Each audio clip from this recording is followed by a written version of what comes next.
नमस्कार सभी दोस्तों को। तो मेरा टॉपिक है आज रासायनिक बलगति चैप्टर से।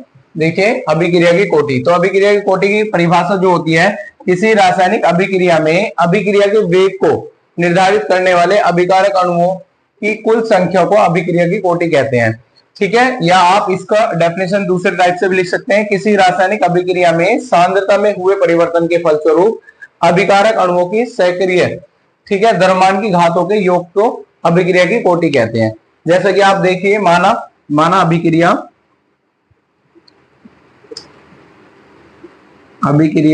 आपकी ए और ये आपका हो जाएगा उत्पाद, ठीक है, प्रोडक्ट। अब हमने कंसीडर करा है ए मोल, ठीक है, ये आपका 0 t बराबर 0 सेकेंड में। तो आपका a माइनस एक्स मोल जो कि आपका इधर रिड्यूस हो जाएगा उत्पाद में x मोल t बराबर t सेकेंड, जब हम अभिक्रिया को समय देते हैं।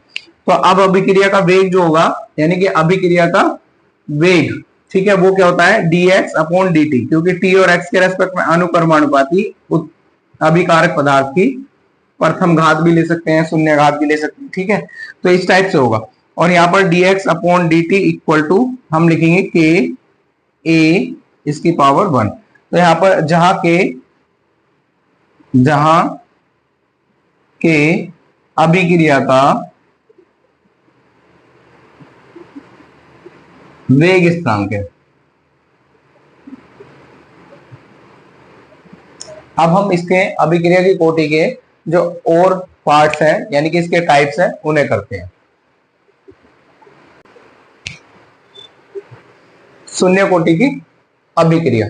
तो देखिए इस पर, वे रासायनिक अभिक्रियाएं जिनमें समय के साथ साथ अभिकारक पदार्थ की सांद्रता में कोई परिवर्तन नहीं होता, यानी होता कोई परिवर्तन नहीं होता, शून्य कोटि की अभिक्रिया कहलाती है।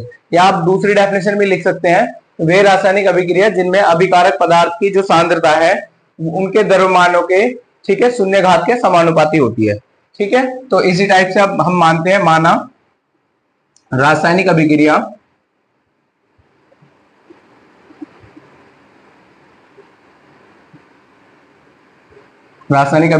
ए जो कि आपका अभिकारक पदार्थ है, और यहां पर प्रोडक्ट जिसे हम उत्पाद लिखते हैं। तो देखिए स्टार्टिंग में हमारा जो ए मोल हमने कंसीडर करा, इसे कितना ए मोल, ये 0 t बराबर 0 सेकेंड में, ठीक है। यदि हम इसे टाइम देंगे तो टाइम के साथ ये परिवर्तन हो जाएगा x मोल में, कितने में x, और वो किससे रिड्यूस हुआ a माइनस एक्स मोल से, ठीक है। तो जो अभिक्रिया की दर है, अभिक्रिया की दर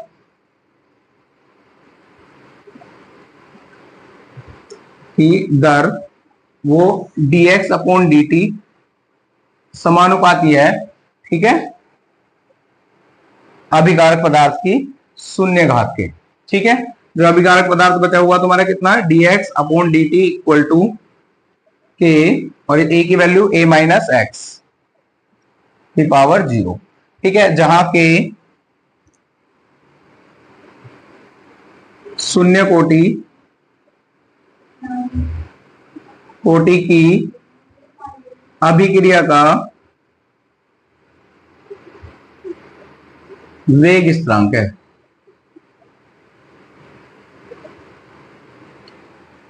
ठीक है, क्या है वेग स्थिरांक।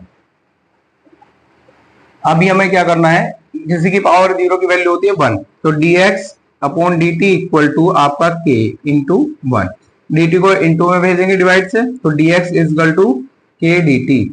तो अब हम लिखेंगे समाकलन करने पर,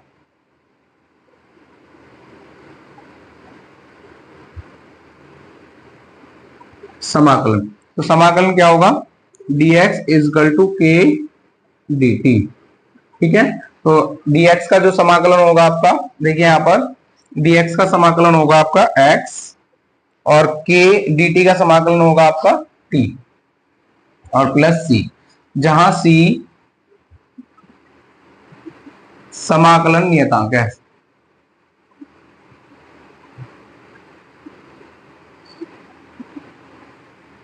ठीक है। यदि हम अब x बराबर क्या था आपका स्टार्टिंग में, x बराबर 0 और t बराबर 0 हो तब इसे 1 कंसीडर कर लेंगे इक्वेशन। तो इसमें वैल्यू पुट करेंगे 0 इक्वल टू 0 प्लस सी, तो c इक्वल टू 0, सी की वैल्यू हम समीकरण 1 में रखेंगे। तो x बराबर आपका क्या आ जाएगा, के टी प्लस 0। तो k equal to x upon t, यह शून्य कोटि के वेग स्थिरांक का व्यंजक है। यह शून्य कोटि के वेग स्थिरांक का व्यंजक है।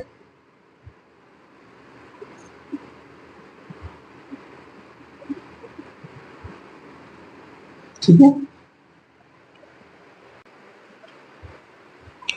शून्य कोटि की अभिक्रिया के लक्षण। तो देखिए यहाँ पर पहला लक्षण है, शून्य कोटि की अभिक्रिया का वेग स्थिरांक का मात्रक जो होता है समय इनवर्स या अर्थात मोल पर लीटर सेकंड इनवर्स होता है।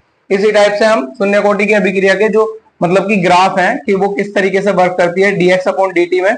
ठीक है, देखिए न्यूट्रल लाइन के जैसे काम करती है और सांद्रता इसकी, ठीक है, नीचे की तरफ होगी और वेग ऊपर की तरफ। इसी टाइप से यहाँ पर भी होगा, और x जो ऊपर की तरफ, और वेग स्थिरांक आपका बिल्कुल न्यूट्रल यानी कि 0 से, जो कि सांद्रता पर निर्भर नहीं करता, ये दर्शाता है। इसी टाइप से तीसरा, शून्य कोटि की अभिक्रिया के पूर्ण होने में एक निश्चित समय लगता है।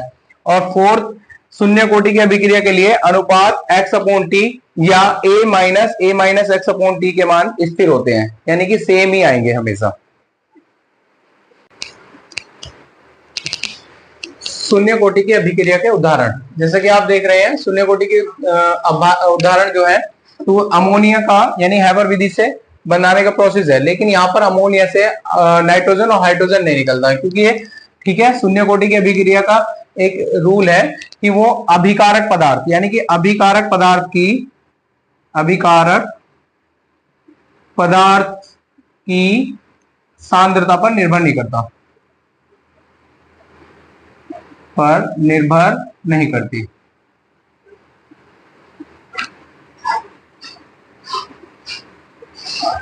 करती। ठीक है, तो यहाँ पर देखिए अमोनिया पर निर्भर नहीं कर रही है, यहाँ पर HI पर निर्भर नहीं कर रही है, H2 प्लस Cl2 पर निर्भर नहीं कर रही है। और ये टंगस्टन की सतह पर अमोनिया का अपघटन भी एक शून्य कोटि की अभिक्रिया का उदाहरण है। रासायनिक अभिक्रिया का अर्धायुकाल, जैसे कि आप देख रहे हैं, वह समय जिसमें कोई अभिकारक पदार्थ अपनी प्रारंभिक मात्रा का आधा शेष रह जाता है, यानी कि आधा उत्पाद में चला जाता है, तो उससे क्या बोलते हैं, अर्धायुकाल बोलते हैं। तो देखिए यहाँ पर माना अभिक्रिया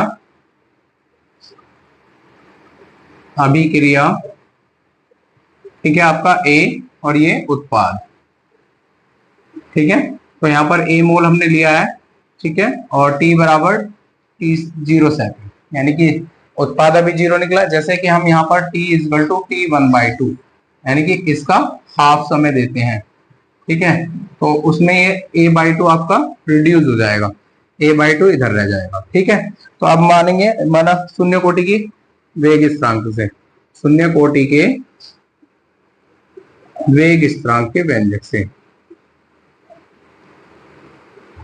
तो वेग स्थिरांक आपका क्या होगा, k equal to x upon, ठीक है, T1/2, ठीक है। तो यहाँ पर x की वैल्यू कितनी है आपकी, x इक्वल टू A/2 है, तो k इक्वल टू आपका A/2 T1/2, तो T1/2 इक्वल टू आपका आ जाएगा A/2k। तो ये शून्य कोटि की अभिक्रिया का अर्धायुकाल है। Thank you.